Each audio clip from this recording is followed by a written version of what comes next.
አሁን አንተ ግን መተህ እዚህ ጋር ጭራሽ አስወጣው አንተ ተው ብለህ ልዳኛ ሁሉም ራስን ችለህ ትቆማለህ። አማራው ራሱን ችሎ ይቆማል፣ ትግሬውም ኦሮሞውም ይቆማል። ከዛ በኋላ ተደራድረው ወደ መፍትሄ መምጣት እንጂ ሽልጥልጥ ፖለቲካ የሚሰራ ሰው መቀበል የለባችሁም። ሁሉም የየራሱን ሲያከብር አንተም ራስን አክብር። ራስን ስታከብር ነው የምትከበረው። እያንዳንድሽ ኢትዮጵያ ኤርትራዊ ኢትዮጵያን ታከብሪያለሽ። ታከብሪያ ወደሽ ነው ተገደሽ። ይሄ ነው በቃ ጃፒ ሐሳብ። የጅቦ አንተ ያስከው ነገር ትንሽ አስከፊ ስለሚሆንም ምክር እንድትሰማ ትንሽ ነው ብዙ አይደለም። ሐሳብ እየነገርና ሐሳቡን አስጠቅልለው ሄኖክ አሞ ጃፒ በጣም ገብቶታል። ጅቦ በቃ ይናገርበት አይደለም ይናገር። እኔንም እኮ አቋርጠህ ነው የሰጠው። ግን በቃ ጃፒ ሁሉን ማዕከል ያደረገ ንግግር ስለሆነ እያደረገ ያለው ለጃፒ ስጠው። ከዛ የተወሰነ ተናግረን ወደ አንተ አጀንዳ ማዕከል የሚያደርግ ነገር ላይ እንድረስ። ገብቷል? ማንም ማዕከላዊ የሚያደርገ ምን መሰለህ ሄኖክ፣ አሁን ጅቦን አሳልፍ ሌላ ሀገር ዜጋ መጥቶ እየተናገረው ከዛ ዜጋ ጋር ቆመ ጅቦ የምትናገረው ከሆነ ምንድን ነው የራሳችን ማንነት እሱ ጋር ያለብንን ችግር ተነጋግረህ መፍታት ትችላለህ። ገባ? ለምሳሌ እነዚህ ምንድናቸው ፍልስጤምና እስራኤል በሚጣሉት ጸብ ላይ ፍልስጤሞች ሌላ ሀገር አያስገቡም፣ በራሳቸው ጉዳይ ላይ አይጣሉም። ገባ?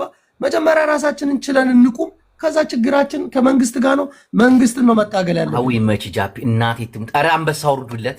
በሌላ አንበሳ ይብላል። ሄኖክ ቀጥሎ እንደሽ እሺ፣ ይሄ ነው ኢትዮጵያዊ ጥምረታችን። እናቴ እንደስ አይል ራሳችንን ስናስከብር።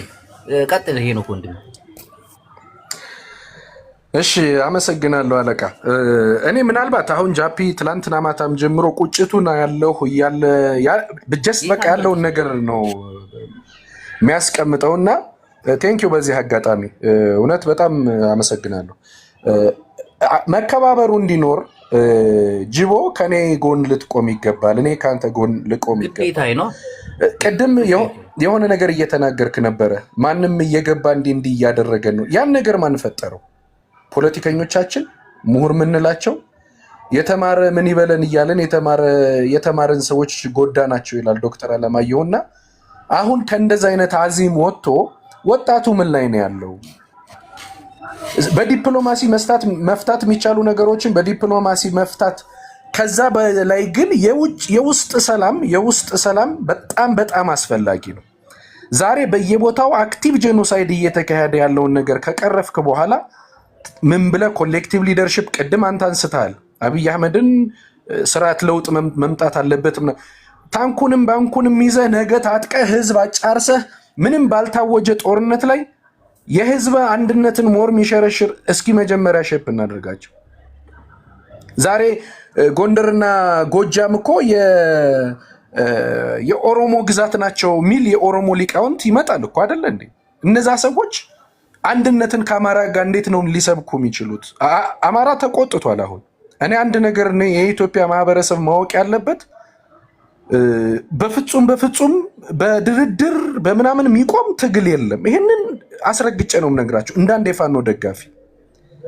የፋኖ ደጋፊ ኢትዮጵያን እንወዳለን፣ ኢትዮጵያን እናከብራለን። ኢቭን አሁን አክቲቭ ጄኖሳይድ እያደረገብን ያለውን አገዛዝና ደጋፊውን እንደ ማህበረሰብ አንወነጅልም፣ ማህበረሰቡን እናከብራለን። ሄኖክ ይቅርታ አላቋርጥ። ኢትዮጵያን እንወዳለን፣ ኢትዮጵያን እናከብራለን። በኢትዮጵያ ክብር አንደራደርም፣ ሶስተኛውን አንደራደርም።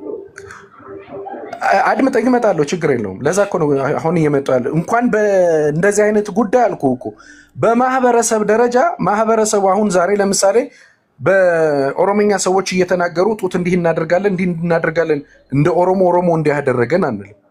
ገብቷል? ምናልባት ቁጭት ለመፍጠር ብለን የአማራ ወጣት እንዲነሳ፣ ገዳይን እንዲገደል፣ አሸባሪን እንዲያሸብር፣ ዳር ድንበሩን እንዲጠብቅ፣ ከሌላው ማህበረሰብ ጋር አብሮ እንዲኖር ድሮ ምንናፍቃት የነበረችዋ ኢትዮጵያ እንድትኖርልን እንፈልጋለን።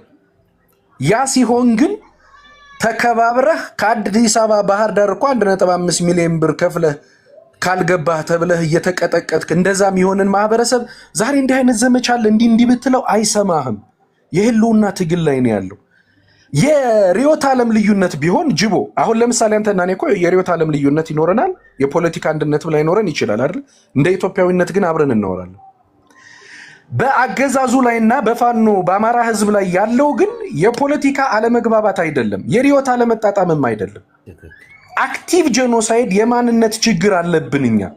አማራ አይወለድም ተብሎ የነፍሰ ጡር የ9 ወር ነፍሰ ጡር እየተቀደደ ኩላሊት እየተበላ ያለበትን ማህበረሰብ አማራን እናጠፋለን ተብሎ በሚኒስትሪ ሚዲያ እየተነገረ ሁሉ ኢትዮጵያ ሊያወግዘው ይገባል።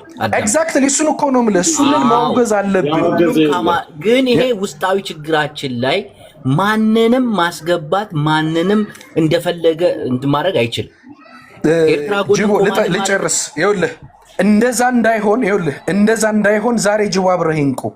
እንደዛ እንዳይሆን አንድ የኦሮሞ ወጣት ከኔ ጋር ይቆማል። እንደዛ እንዳይሆን አንድ የትግሬ ወጣት ምልህ እኮ እሱን እኮ ነው። ነገ የምንናፍቃትን ኢትዮጵያ የሚናፍቅ ሰው ህብረ ብሔራዊ ህገ መንግስት ወቴቨር ምንም ደግሞ የትኛውም ሰው የትኛውም ቦታ ላይ ተዟዙሮ እንዲሰራ እንደዚህ አይነት ኮሌክቲቭ ሊደርሺፕ እንዲመጣ የሚፈልግ ሰው ከፋኖ ትግል ጎን ይቀው። አሁን ነፃነት ከሚሹ ጎኖች ይቁሙ። እንዳይረዝም ልዕልና ቀጥይ። ልዕልና እህቴ በኢትዮጵያዊነቷ ማትደራጅ። እሺ ቴንክ ዩ ጅቦ። ምንም አይደል ሄኖክ፣ ያከብርሻለሁ። ምርጥ ሰው ነሽ፣ አዳማጭ ነህ፣ ጎበዝ። እዚህ ቤት ግን እድሉ የኔ ነበር። አሳልፈ በጣም እየተጨቆንኩ ነው። አሁን ገብተህ እዚህ ቤት ምን ነው ከእሷ በፊት ነበር የነበርኩት። አስወርደኝ ነው አሁን ዲፍረንት። መቼም እኔ እናንተ እንደማይገናኝ በደንብ ታውቀዋለህ። ግን በፕራይድ ሊግ ራሱ በዚህ ሰዓት ላይ እንደዛ ስትናገር በመስማቴ አም ሶ ሃፒ። አንተ የፈለግከውን ነገር ብትቃወም ከዚህ በኋላ ልናገር እንኳን ይልኩኝ አልችልም።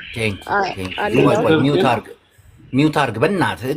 እያወራን ነው፣ እናዳምጥ። ሁላችንም ይደርሰናል። የመቃወም መብት እንደ ሀገር ለሀገር እስካለን ድረስ እንደ ሀገር ተቃዋሚ መኖር አለበት ብዬ አምናለሁ። የፈለገ ብትለኝ አገርህን አሳልፈ ግን እዚህ ላይ ለጎረቤት ሀገር እንድትሰደብ እንድትዋረድ የሌላው ማህበረሰብ እንዲዋረድ አላው የሚያደርግ በጣም ብዙ ጉድ እያየን ነው ያለ ነው። ይሄ ደግሞ በፍጹም መቆም ያለበት ነገር ነው። ኤቭሪ ኢትዮጵያዊ ማንን እንደምትደግፉ እንኳን ማየት መቻል አለባችሁ።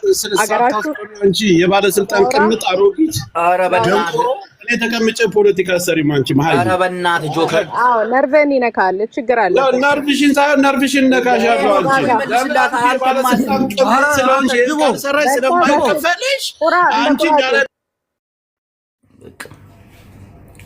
ይሄ ነው ከማለ አሁን አዳምጠን ይው እኛ ኢትዮጵያን ማንግባባው ምንም አይነት ያስተሳሰብ ልዩነት ቢኖረን አዳምጠን አለመመለሳችን።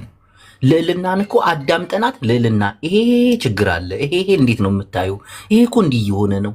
ቀስ ብለን እኮ አግባብተን ማለት የሐሳብ ልዩነትን ለምንድን ነው እንደ ጥላቻ የምናየው? ለምንድን ነው ማንነጋገርበት?